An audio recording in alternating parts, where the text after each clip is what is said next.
tabi dahil dadaan ang pinakamaganda sa balat ng lupa. At sinong nagsabing mas maganda si Maria Clara? Ikaw, o baka naman ikaw? Ano ito? Bakit hindi kayo nagbibigay-pugay? Ako ba'y hindi ninyo nakikilala? Ang musa ng Guardia Civiles ay hindi ninyo nakikilala? Aba, mga hampas lupang inyo. Si Doña Victorina? Doña Victorina, yung akala mong kiraganting maganda sinabihan naman akong labandera. Baka gusto niyang labhan ko yung buhok niyang kulot at plansyahin ko na rin. Diyan ka nagkakamali, Indio. Tignan mo nga ang maladyosa kong kagandahan at magara kong pasuotan.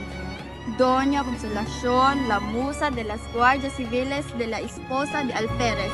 Sa wikang Pilipino, Doña Consolacion, ang musa ng Guardia Civiles at asawa ng Alferez.